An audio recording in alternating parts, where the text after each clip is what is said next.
आज से मध्य प्रदेश विधानसभा के मानसून सत्र की शुरुआत हो गई है। सत्र के पहले दिन दिवंगत नेताओं को श्रद्धांजलि दी गई। विधानसभा में 2 मिनट का मौन भी रखा गया।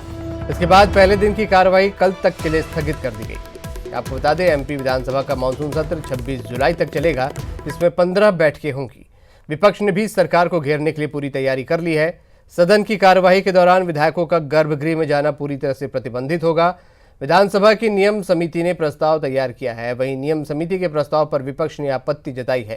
विपक्ष का कहना है कि गर्भगृह में जाकर अपना विरोध जताना विधायक का अधिकार है। प्रस्ताव अगर सदन में रखा गया तो विपक्ष उसका विरोध करेगा। कमजोर है, कमजोर सरकार अपने बचाव के रास्ते ढूंढ रही है। विरोध हो ही नहीं, हो तो किस हालत में हो। ये पहली बार है कि किसी सरकार ने विपक्ष की पूरी तरीके से अवहेलना की है और रादर उनको अपमानित किया हैगा।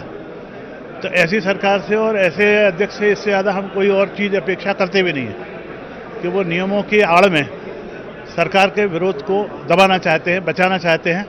पर हम सब विपक्ष में हैं और पहले भी विपक्ष में रह चुके हैं और इसी कांग्रेस की सरकार के विरोध में रह चुके हैं। हम विरोध करना जानते हैं और इनके किसी नियम कानून से हम डरने और दबने वाले नहीं हैं। पूरी मजबूती के साथ इनके खिलाफ आवाज हम उठाएंगे। जरूरत पड़ी तो गर्भगृह में जरूर जाएंगे। कलेक्टर बदल गए तो कैसे प्रशासन चलेगा? अधिकारी आकर के समझता है और उसके बाद में वो उसका ट्रांसफर हो जाता है। तो इसलिए सारे प्रदेश में एक एडमिनिस्ट्रेटिव एनार्किज्म, एक प्रशासन की अराजकता फैली हुई है। ये चोरियां है, हत्या है, अपहरण है और उसके बाद बलात्कार है। बलात्कार के बाद जो हत्याएं होती हैं, इन सब में लगभग काफी कमी आई है। कहीं कहीं 4% की कमी आई है, कहीं जगह 9% की कमी है, कुछ घटनाओं में जो है 2% की कमी है। तो सब जगह कमी आई है। हमारे लॉ एंड ऑर्डर ने और इनके रक्षकों ने बेहतर काम किया है।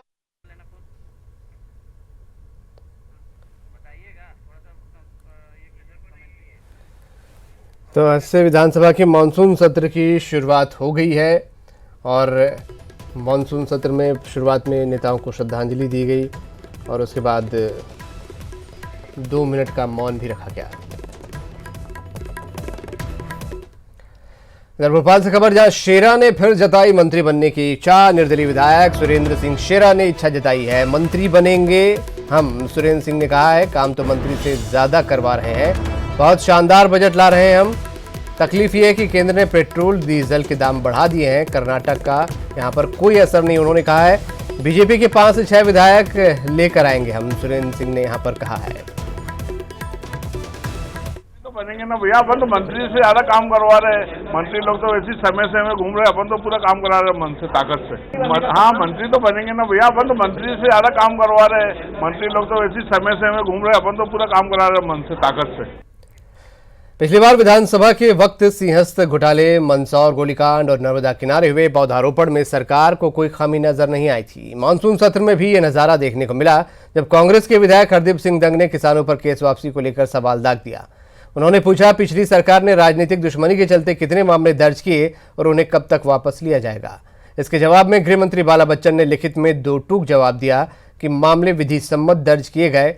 मंत्री के इस जवाब पर फिर सियासी बवाल मच गया। बीजेपी ने इसे लेकर सरकार को कटघरे में खड़ा करके पूछा है, सरकार बताए वो लोगों के बीच झूठ बोलती है या सदन में झूठ बोल रही है।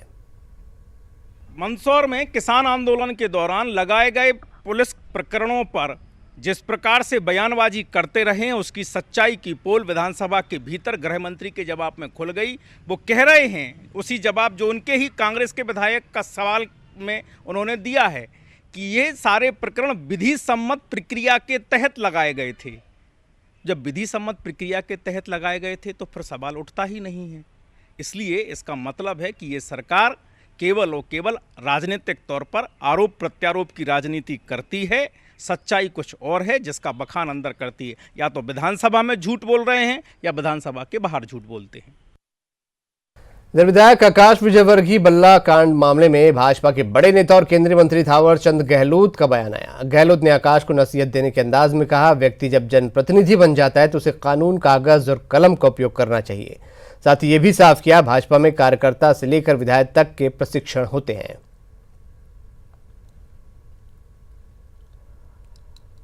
धैर्य रखने की जरूरत है।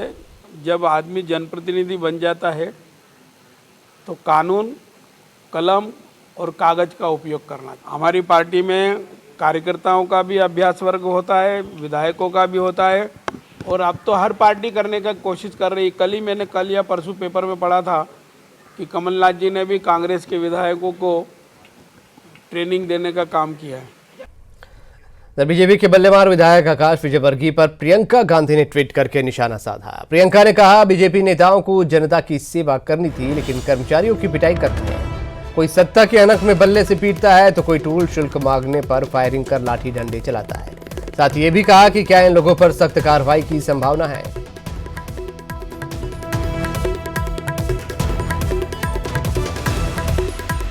आकाश विजयवर्गीय पर अब प्रियंका गांधी का भी ट्वीट आया है और प्रियंका गांधी ने ट्वीट करते हुए पूछा है कि क्या आकाश विजयवर्गीय पर कड़ी कार्रवाई होगी।